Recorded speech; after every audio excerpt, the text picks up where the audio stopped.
Asaka kita mengenal sesuatu karena kita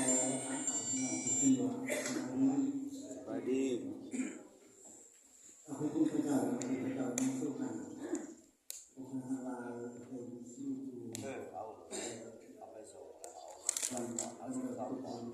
itu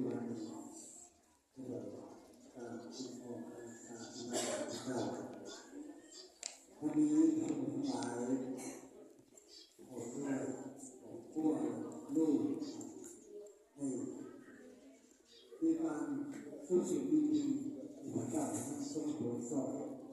คุณพ่อรักษาในวันผ่านไปในการสอบหาดินทองทุกอย่างมาที่มาแล้วก็ส่วนเรื่องนั้นมีสิ่งที่ว่าหลายที่น้องในเสียหลักเจ้าเป็นผู้ทรงสติปัญญามีเรื่องให้ในการสอบหาหลายอย่างที่ได้ลงเรื่องเราแต่เราช่วยเราทำกิจการของพระเจ้าของเราแก่มาของกันขอบคุณพระเจ้านี่ขึ้นเงินเท่านุกพระพุทธเจ้าเราสั่งให้ทุกการนี้ทั้งหลายด้วยลูกนี้ได้ขอทำอธิษฐานจากพระแม่เท่าแก่เราว่าลูกนี้เราอยู่เรื่องนั้นนี้ในตอนการพระเจ้าทรงโปรดสอนนำพาเขาในการดำเนินชีวิตในการทรงอยู่ทางคุณของเขาในการเป็นผู้นำในที่สองกับคือพระพุทธเจ้าเราได้นำในว่าแบบปีผ่านไปเนาะไปเห็นในข้างหน้าเมื่อวานแต่ในคือทางนู้นในตำแหน่งที่เป็นการมีพระเจ้าทรงประทานมีการภายในอันนี้เราเป็นจักเนาะมีอันใส่ขั้ว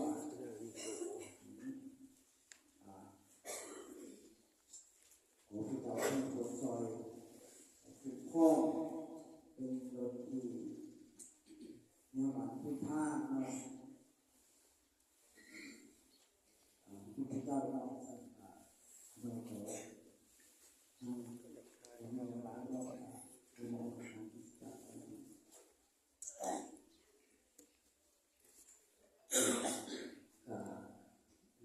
ขอบคุณพระเจ้าครับเราก็รักใคร่และที่เราเป็นคนจากพระเจ้าเราที่ให้เราได้ยินได้และฝากให้เราอุปสมบททางการเรียนรู้หน่อยว่าเราเป็นต้นอยากรักษาในการเป็นต้นนะครับนอกจาก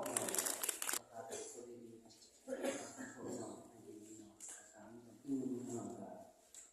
มีทางสภาพทางครอบครัวเนาะที่ตัวตัวดีเจ้าเลยที่เราคือทางที่จะเอาเจ้าเนาะสถานการณ์มุสาการมีปัจจุบันยักษ์เนาะที่ขนมเขาเราเรียนขนมทุกคนเนาะที่เขามาบอกในการสมการของพระเจ้าสารเสด็จพระเจ้าในสถานสถานใดพระเจ้ามีบริสุทธิ์ทรงเป็นเจ้าของข่าวนี้ไม่รู้ว่าเป็นเรื่องเรื่องคนต้องหา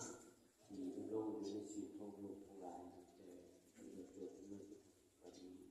แล้วนี่โอกาสต่อไปคือลูกก็จะได้เข้าสู่การศึกษาเพิ่มขอการทำงานที่มีความสุขแบบไหนอย่างบริสุทธิ์ของโอ้ซึ่งมีทางการที่ของเราโซ่ต่อไปนี้เป็นการสนับสนุนและความคิดแบบการ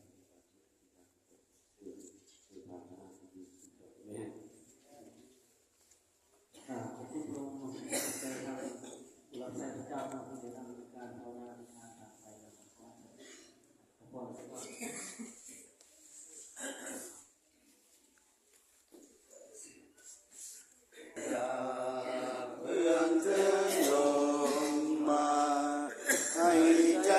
ข้าล้นเรือลำธารของทุกสิ่งที่ข้าได้มีอยู่ล้วนพระองค์เป็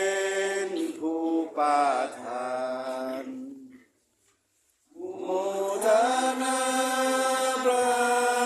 คุณของพระเยซูด้วยข้ามองบทเพลงถวายอายืนอยู่เถิงศีลามันคงคือพระองค์ผู้มาปลวงลาย